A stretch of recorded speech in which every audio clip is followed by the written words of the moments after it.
Hello and welcome to In the Light, Growing Your Soul with me, Anna Isabel. And look who's back. It's Kathryn Hudson. Hello, Kathryn. Hi, Anna Isabel. It's so wonderful to be here with you and with your people, your tribe. Well, I thought this is actually, we're recording this pretty much at the start of the year, but it's not going out until I think February. But nevertheless, February is still a good time to be thinking about what to do in the new year. And it's timely then that we have a book called Discover Your Soul Purpose, or your soul mission, actually. Discover Your Soul Mission. Because when we do a year review, and we think, where are we? Yeah. And we're looking at the year ahead. Very often people are thinking about what they want and setting goals, etc. Mm-hmm. I tend to like to think about it in terms of how do I need to grow this year? What do I need in order to grow this year? Which I think takes us to your book, doesn't it? It really does. It really does. And in more ways than one, because you included in that preface the things that we'd like to achieve. And then, of course, what do I need to get there? What are the steps I need to take to get there? So that's pretty much my book in a nutshell. You already covered it all. I thought, because your title is Discover Your Soul Mission. Yeah. It would be a good idea to talk about what the soul actually is, because there's a little bit of confusion sometimes where people are using the word spirit and soul interchangeably, and others give them distinct definitions. So let's hear where you are on this. Mm-hmm. Yeah, and it's true. I think that each of us works out what language to use, even if some of the concepts are universal. Mm-hmm. So before we come into this life, the soul that is ours, that has, in the case of anybody who's listening to this, been around a while, the soul that is ours elects, chooses to come into what I call the game, to come into this lifetime with a particular mission, with an objective. Nobody comes in willy-nilly. Well, in that case, the mission is fun. And yes, there are lifetimes like that. Probably not ours this time. Although we are having fun, it's the choice of the soul to come in, to be born.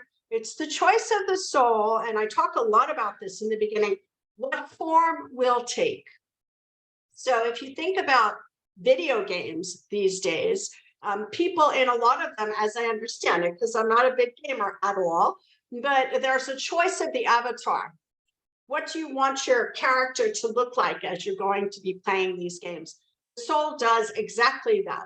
And I'll talk a little bit about what I mean when I say soul, but the choice of the form, how tall, how short, how smart, how less smart, how talented, how musical, how graceful, how athletic, all of this, the whole package is designed, conceived of and created by Source in connection with our soul, because we are not separate from Source, but rather specific streams, specific expressions of God, Source, the universe. So each soul is a movement. All souls belong to God, Source, and there I would say spirit. Spirit is the God force moving. And so a soul is at once born of God, so not separate from. It's the part of us that never believed ourselves separate from. It's the part of us that has access to all of the qualities and strengths of all of our lifetimes. It's the part of us that doesn't forget who we are and who has lovingly and in conjunction with our angels, which is how God accompanies us, conceived of and created the avatar that we get to play with. The very specific characteristics of our being. So a lot of the beginning of the book, I talk about this, that the vessel is specific to the mission. And just as if I'm going whitewater rafting, I don't choose a luxury liner, I choose a kayak. And if I'm going to cross the ocean, I don't choose a kayak, I choose the cruise ship. In the same way, magnificent omniscience was used in coming up with our forms. And that includes both our strong points and what we, in our limited perspective, think, imagine incorrectly to be our weak points. Because even our weaknesses serve to the mission.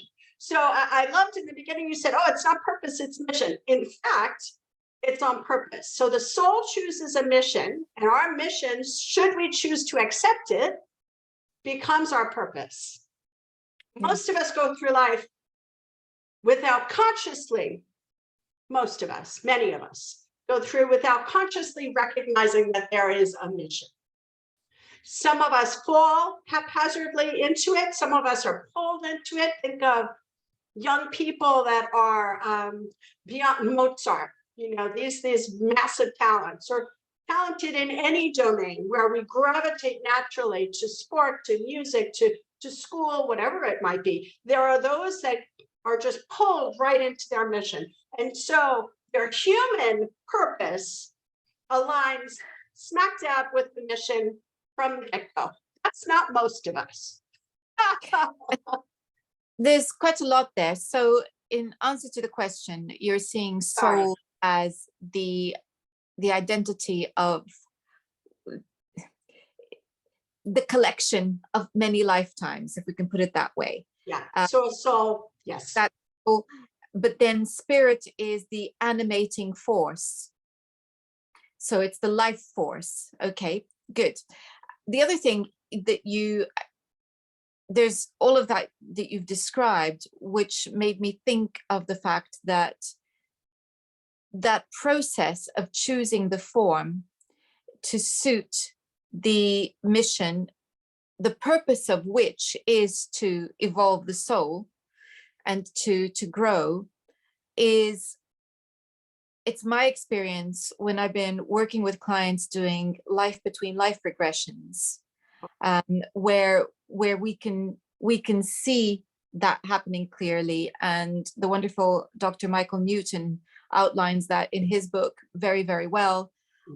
So this is well documented, excuse me, in terms of people who regress to that between life period, and what happens at the end of one life, and how the healing and the preparation takes place for the second life. And there's so much there, where there's the life review that takes place, and it's okay, so this is what I learned here, and how can I progress it further? And then I guess what we're doing is we're tapping into ancestral stories as well, because we're thinking which story can we tag into, where we're going to get the most benefit. And most benefit is not necessarily the most fun. It may be the most benefit is a rather painful experience, but we do seem to sign up for pain and joy equally as well. So yeah, I talk about this in that idea of the form being very specifically chosen. That includes absolutely the cultures, the families we're born into, the cultures that accompany them, where we are geographically, but also where our lineage is coming from. And so these are opportunities of transformation for the soul through the form, but much more than that. There are opportunities for healing on global levels and through the lineage, and on so many different levels. It's just exhilarating and mind-boggling. Yes. Yeah. I think that's about right. There was something though which surprised me a little bit because I haven't come across this very often, which is the soul choosing to come in as elemental or animal form. So I guess maybe let's talk about what elementals are to begin with. Great.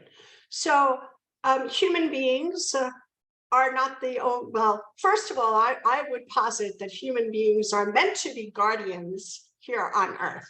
So we're meant to be taking care of this planet and being good stewards of it. And we can all see how that's going. But we're not alone in this function. And so from the dawn of time, humans and the elementals were together as co-guardians. The elementals did not forget this office, this objective, whereas we know that at some point mankind we turned our back on this particular role, and instead of being stewards and caring for the earth, it was begun that we started to exploit the earth. So then what are elementals? Elementals are the consciousness, the conscious energy, the consciousness of both the planet as a whole and how it is expressed through all living beings. So this would mean that elementals, yes, we know some of the stories and the lore. Interestingly, the lore exists in every culture on the planet, even those that from a long date were not connecting, but fairies and sylphs and the trolls and all of the language, even leprechauns, I'm Irish, all of this language that's used around what many call fantasy, but others experience in direct communication in such places as Findhorn in the north of Scotland as the consciousness behind all of nature. So a tree would have a consciousness that we can address and have discussions with. It's one of the things that I teach. Or a flower, or a field. So it's the individual, but also the collective. So the idea is that we have these partners in stewardship that we've forgotten. Many of us, excuse me, who have come in as light workers in this lifetime, in fact, had already been at this sort of elevated state of consciousness. Now, it's interesting because one might imagine that animals are less conscious or less evolved than humans are. And it's true that we have choice. But these are very often our masters. These are very often spirits who have become evolved to such a purity that they have come into the earth plane to assist mankind in our evolution and in our movement. And anyone who's ever really looked at a tree would understand this, or anyone who's ever been accompanied by an animal, a dog or a cat or a horse or etc., and really paid attention would have a feeling for this. So the elemental realm are those that accompany us, and they are not in the necessarily visible, and they're not necessarily in a physical form. Their frequencies are much higher. And in fact, when humanity turned our back on our role of co-guardian, they elevated in frequency so as to be less visible, less in contact with humanity. As we were choosing lower frequencies, they were moving out of our neighborhood, if you will. And so really it's a small percentage of the population that is consciously interacting with them. But yeah, So very interesting.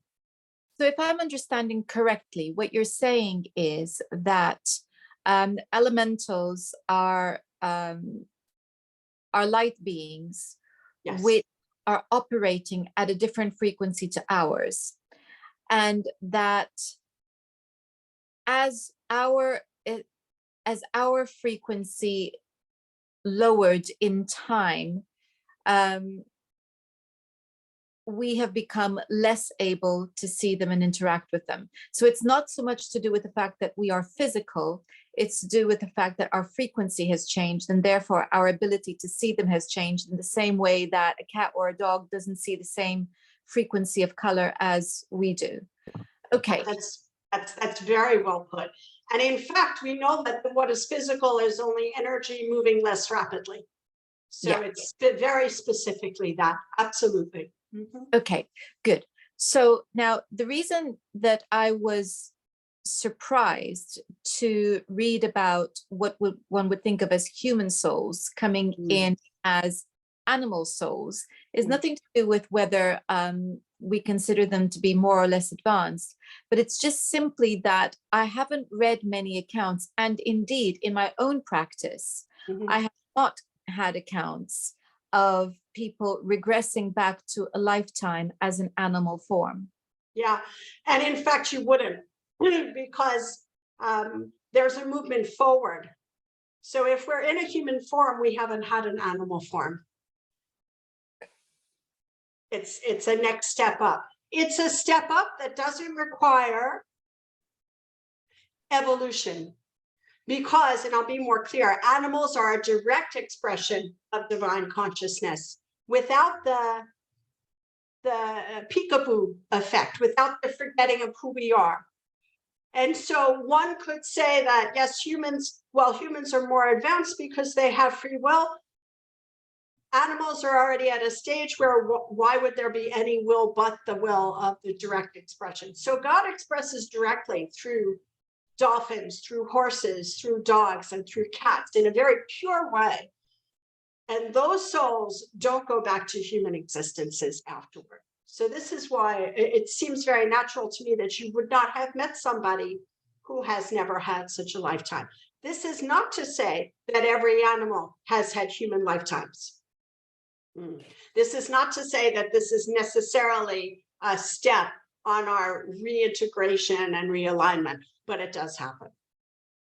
So then, looking at the difference then between domestic animals and wild animals, herd animals, individual animals, what would you say? Because the lovely Tammy Billups, who's an animal communicator who we've had the joy of speaking to on this before, on In the Light many times before, she talks about the way that animal companions are here to help us, and they are very much here to bring healing, etc.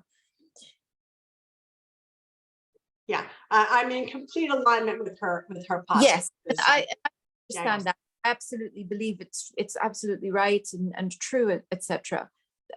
But yes, I'm trying to understand whether there is a difference between animals who come to be our domestic companions and help us personally, and animals who are on the wild side, who don't live intimately with us. Is there a difference in the type of soul there? There's a difference in the mission. There's a difference in the objective, but the mission and the objectives are aligned. I'll be more specific. So animals that come into our lives and interact with us intimately, whether it's a wonderful companion or whether it's humans that need to learn not to be brutal in slaughtering them. So if you have human interaction, those animals, those souls have chosen to come into human interaction for and in support of human evolution. On the other side, on the wild side, and human evolution is for the best for the planet. We could probably agree on that. Now, on the wild side, imagine herds of animals that never come into contact with humans. Imagine lions and tigers that go about their business and don't interact, if they're fortunate. Those animals are enriching the energetic movement of the earth. Their presence on the earth enriches her life force. And so in that, they too are helping and supporting the evolution of humanity, but on a different plane with a different specific objective. So both wild animals that are reinforcing and feeding and nourishing the atmosphere of the planet, and domestic animals that come into our lives in human interaction, bring us along if we're willing to go. Both types serve the whole of the planet and thus serve the whole of humanity. Does that make sense? It does. I have a question though, and it's something that has taxed my brain for quite a long time. And it is the issue of predator and prey. Yeah. So, we're talking about animals potentially being more evolved souls. And yet that, we like to pretend that we have a Disney-like natural world. And natural world is actually quite brutal. And it is one of the reasons why we as human beings have historically wanted to conquer nature.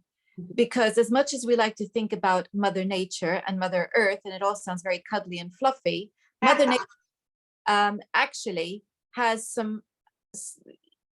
attacked us from time to time. Storms, earthquakes, etc. We need shelter. And so it is that we have evolved and sadly come more and more to see nature as something to be manipulated and conquered rather than something that we work with. Yeah. So so it's easy to understand how we've moved in that direction. Oh, yes. It is because nature is not fluffy and it's not cuddly, and you only need wildlife programs. And those of us of a more sensitive nature like me avoid the hunt scenes. And it doesn't matter whether you're somebody who eats meat or not. That is a very brutal thing that is witnessed. And I know I'm not alone in finding that very difficult, but it is a reality. So it seems like a contradiction. Explain, please. How do you see this? Yeah, no, and it's such an excellent question. And by the way, thank you for posing it, because of course I put myself in open channel when we do these, and I hear the answer as the person poses the question. So this has enabled me to understand further than I had up until this moment. So thank you. So I heard you say it's like nature is attacking us. And with earthquakes and fires and floods and all of that, it can absolutely seem that way. From a purely human perspective, it absolutely seems that way. But the truth is, when you said that it attacks us, the truth is that everything nature is actually doing at this time is for us. Everything that nature is doing is not an attack, it's what we need. It's similar to what you said at the beginning about our individual paths and joy and pain. And so very often we go through something painful because that will help us grow. So never are we attacked. Always are we helped. And of course, I know that doesn't help the person whose house gets hit with a flood or a fire. This is definitely big picture stuff. This is soul level stuff. And while the avatar is suffering in the game, the soul is perfectly impacted in a positive way, but not harmed, not diminished in any way. So when we're looking from a purely human perspective, it is easy to understand why we see nature as the enemy, and why a sensitive like you, like me, why it can be particularly horrific to, I actually visited a slaughter place once. It was the end of that chapter of my life. I didn't do it on purpose, and I wouldn't do it again. But and they said they were humane. I couldn't. So I understand what you're coming about. But those animals on a higher level are here to awaken us from the brutality to something else. And I'll go even further. Absolutely. Nature, I mean, anybody who's ever seen those documentaries of animals, tearing up animals, and from a purely human and sensitive perspective, we can say, oh, no. But remember that this is the game. And the truth is that there is no place that God is not. And that everything that is rent is then reintegrated and brings more force and more power and more richness into the planet. So while those scenes are not for the faint of heart, and certainly not for me, I'll admit it, from another dimension perspective, from the eternal perspective, all of this is the illusion that is bringing us along. So all okay. of it serves. Sorry. So actually, that's a brilliant reminder in a sense, because obviously when I said nature attacking us, I wasn't implying that she actually was, because I think the issue of intention is a big one. If we as human beings deliberately and intentionally hunt for sport, for instance, or if we deliberately and callously kill an animal, that is very different to hunting to eat. Oh, yes. Or actually, as respectfully as possible, raising an animal and killing it to eat. That's a very different thing. Intention is everything.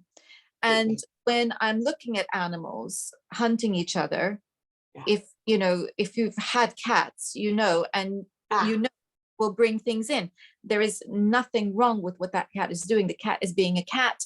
There is no malice. There is no ill intent. However, even without that intention, yes, one cannot but help feel pain,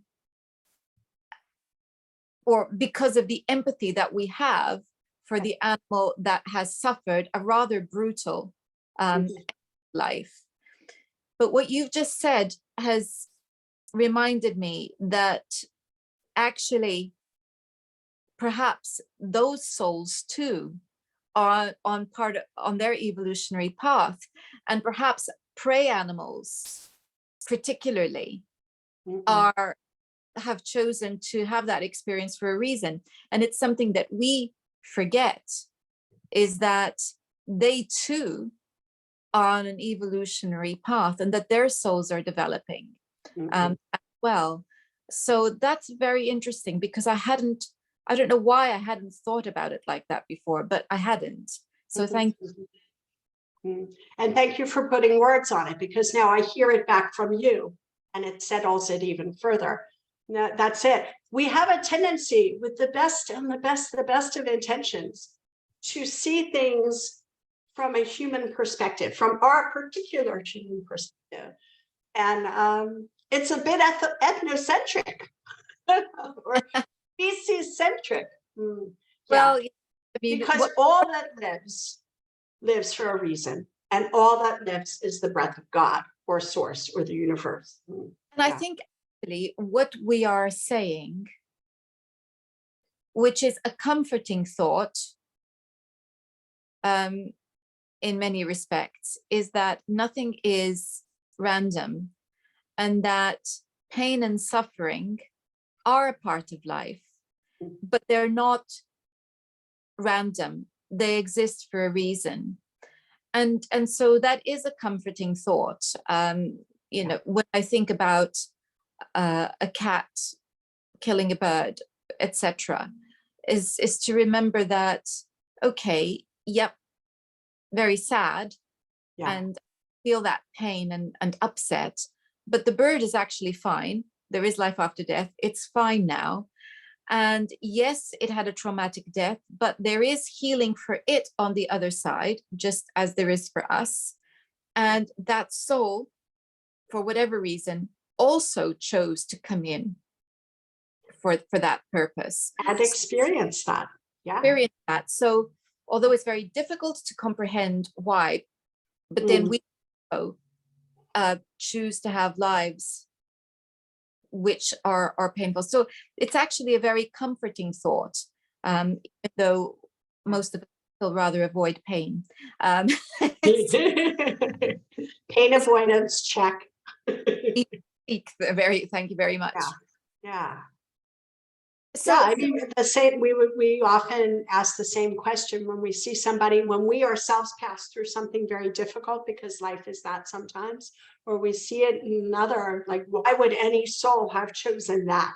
And I hear that often with my clients, and then so we can get into breaking that down as to why. I mean, the metaphor of a muscle, that muscles are strengthened when we wear them down, rip them, in exercise. They get torn before they're strengthened. The muscle of love, the muscle of the love of source expressed in through physical. Yeah, these are such interesting topics. This is why I love coming to speak to you.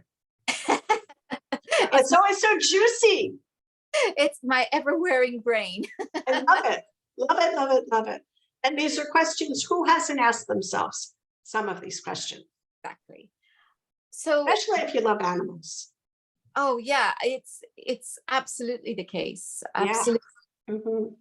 So this brings me then to soul contracts, and most people watching this channel will be familiar with the concept of soul contracts, the idea that we come in and we come in to play a part to help somebody along their evolution. And it's bringing me to mind a regression I did some time ago with a client who went back to a life where he was murdered. Mm-hmm. And then at the end of that life, in that in-between phase, he met up with the soul of the man who'd murdered him. And there was nothing but thanks. And the reason there was nothing but thanks was because there was a recognition that they had played a part for each other. This is inconceivable from a human perspective, but from a soul perspective, that is what happened. And my client was quite astonished at what he'd experienced during the regression. So that's interesting. And the other concept is the idea that our companion animals have soul contracts with us as well. So we've come across that on this channel too. Mm-hmm. Then say that the lion and the gazelle also have a soul contract, because I had not thought about that before. Yeah. It's a rendezvous set by source before either had taken physical form. Yeah. Mm. Yeah. There's something very unburdening once we feel into the truth of soul contracts, and that they're of service to both parties in alignment with their particular missions. Mm. And once we get to that, where we have a perspective that takes us out of the mud of being on earth and from purely human perspective, it gives us access to the perspective of our soul. It gives us access to why we came in. And so looking at all contacts that have that power, those people that we're drawn to, people that impact us humanly, either very positively or very negatively, but they impact us. All of them are soul contracts. And then when we get there, it can help us to forgive those contracts which have been violent for us, and unburden ourselves, opening us up to joy and higher frequencies. More love, more love, more love. All of it's about more love. It is. And I think that I've just had about, 5 different thoughts come in there. I guess the one that I'm going with here is just to remind everyone that this is why we do need more than one lifetime, and that actually we can repeat patterns until we, so you know, we can come back and re-experience similar things. Because I'm just thinking, you know, some of the past life regression work that I've done with some people, I'm exhausted at the number of lifetimes in which similar brutal stuff has happened. You know, it's like 4, 5, 6 lifetimes and over a number of sessions, and we have to unpick each one, and we have to bring healing in for the trauma of each of them, process everything that happened. And I think, oh my goodness me, how much can one soul endure?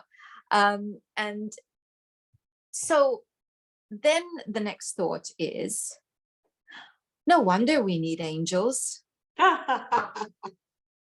Which is why I include angels in the book. It's easier with them. For example, the work that you're talking about, and that's so important, thank you for doing it in the world, soul regressions and looking back and clearing away these layers and layers. I do similar work, but with angelic assistance, it just seems simpler. Now, everybody's meant to do what we're meant to be doing. But in fact, unpacking some of this stuff, if it's done through grace, it seems to me, having done both kinds of work, it's why I turned to angels. You know, I did a lot of that heavy lifting in the beginning. I had a lot of heavy lifting to do. But then afterward, okay, this can be easier. This can be simpler. This can be by grace, a lifting and a seeing. That's, yeah. So I always say about the angels, why not bring them in, and why not have them help? The Soul Purpose book that I wrote is based on work that I do online and in 5 groups. Online, it's individual, to help people find, you know, discern what their purpose is. And in it, I always say you can either do this with the help of angels, because we are, after all, children of God. We're not without our own capacities. But why not make it easier? Why not accept help? So in the book, there's a procedure, a protocol, very simple, for opening up the channel to the angels and accepting that help. Because I don't know, once I figured out that I could have help, I kind of hung on to that for the, that's it. I'm not going backwards. It's nice to be accompanied, and to be accompanied by that very high frequency helps us to connect with the soul level, our soul level, which already knows what all of this is, why all of this is happening. Yeah. Yeah. So I think then that anyone watching this is going to be thinking, how do I do this, Kathryn? How do I bring the angels? I need it right now. Yeah. And of course, although I have written books about it, you can check them out. I always say the simplest way possible is always, I think, the best way. Some people like to complicate things, but the simplest way possible. And the best and simplest thing I can say is they're waiting for your call. Because our guardian angels cannot intervene without our request. And so that means that everybody on the planet has a guardian presence. They call it the guardian presence of God, or a guardian angel, that is waiting to be called. So it's a little bit like, hello. But the moment that we ask, it comes flooding in. So what's it? We might feel tingly, we might feel energy, we might start to notice, oh, that's funny, I keep seeing 444 everywhere. Or we might start hearing particular songs, or we might just, when we're paying attention, if we've invited angels in and start paying attention, we're going to start to notice things without fail, every time this works, because they're just waiting for that. So the best answer for people is say, oh, how can I do that? Ask. Don't even have to believe it. Don't even have to believe in angels. Just say, okay, I don't know if you're really there, but this woman said to ask. So I'm asking. You can even roll your eyes when you do it, as long as you ask. And they love that, because they love as our resistance melts away, crumbles, and then disappears. Like any friendship, that's kind of how it starts, right? We'll meet somebody new and there's a little distance, and then we warm up to them, and then, I love you. Effectively, the moment we invite them in, it begins, and it is unique to each of us. So you can pick up my books, you can contact me, we'll do sessions, but you can also do it on your own. Just ask. Just ask. I love that. Well, And pay attention. it's oh gosh, yes, paying attention is so huge, because sometimes it's things that happen can be so obvious that you kind of go, did that just happen? But on the other hand, blink and you'll miss it. It's really subtle. So you have to pay attention. And the things that you think, no, that can't be real, even though you're thinking, did that just happen? Part of paying attention is pay attention to it and don't dismiss it. I think that's really important. I always say there's two signs in every true sign. The first one is, your eyes fall on the clock that says 444, and you're like, again? And the second sign is the head says, no, that's just a coincidence. Because there's a part of us that wants connection, and there's a part of us, we are not just light, we're also darkness. We are a nice, healthy mix. And so there's a part of us that really is fearful of that connection. I've had people and students share that with me on our interactions. And in fact, we've been raised to believe that it's crazy to see things and hear things, none of which is true. So I love both the sign, the feather or the coin or a song or a wink from the universe, however it comes for you, and what I call the confirmation that our head starts trying to talk us out of it. No, that's ridiculous. Of course, there are feathers, there are birds everywhere. Oh yeah, well, why did my eyes fall on that feather? And why, when I saw that feather, did I get chills? Why did it come immediately to the fore that that's a sign that's for me? And then the pièce de résistance, why did right afterward my head tell me, no, that's ridiculous? So I like the double whammy of signs, the sign and our resistance to it. I guess the way to look at it is just entertain the possibility that you live in a wondrous, intelligent universe that is constantly wishing to interact with us.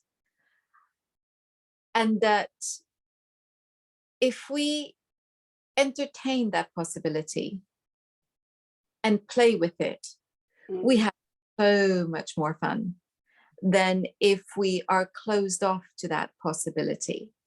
So I think that's really a good way to go into or to continue now in the new year.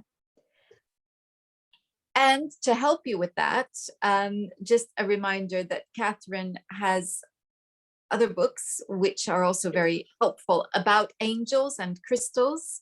And we've talked about those books on this channel, so you can look out for Kathryn's interviews that are already on this channel, as well as her books. I'll be putting links to all of it description box, as well as links to this book. And if people want to find out what you're up to, Kathryn, get in touch with you, what do they do? Yeah, so I'm on Insta, I'm on Facebook. My website, which is evolving since I'm opening up this center, this fun space of expression and connection, is kathrynhudson.fr. And yeah, so very simply, if you'd like to reach out with an email, contact at kathrynhudson.fr. I do individual sessions, I do lots of stuff, but reach out and say hello. And it would be most welcome. And I loved what you said, that the universe is wanting to interact with us. And when you said it, I heard and rooting for us. Oh, Rooting for us, that the universe is rooting for us. And so, yeah, I just had to share that because it was just perfect. It's that. And everything becomes more playful. I don't know if you ever saw Mary Poppins and the Banks family. Well, Mr. Banks has poo-pooed angels. Who do we want to be in this lifetime? Do you want to be Mr. Banks? The poor guy. He comes around a little bit at the end. But the rest of that, the truth of laughter, rise, allowing us to rise up and float, that is to increase our frequency. You know, the whole magic of the true interaction. We knew this as children and it got trained out of us. So let's, in 2023, let's not be Mr. Banks. let's He was a banker, and I understand that because I used to be too. let's then reintroduce supercalifragilisticexpialidocious into our lives. Yes. Oh, now I want to sing. Thank you. I'll wait till we're finished because that would be mean. But yeah, absolutely. Well, thank you very much, Kathryn, for your time today. You know, thank you so much for what you do in the world. I so much enjoy these interactions and the opportunity to speak with you and your people. But in general, thank you for what you do in the world because it's so important. Well, Shine on. I think we shall just have to have you back yet again at some point soon. I Thank would you love that. again. And thank you all for watching. Next time, we're going to be looking at meditation. And do remember that you can also check out my websites to learn more about what I do. And on the astrology side, courses as well as readings as well. Until next time, goodbye. Bye.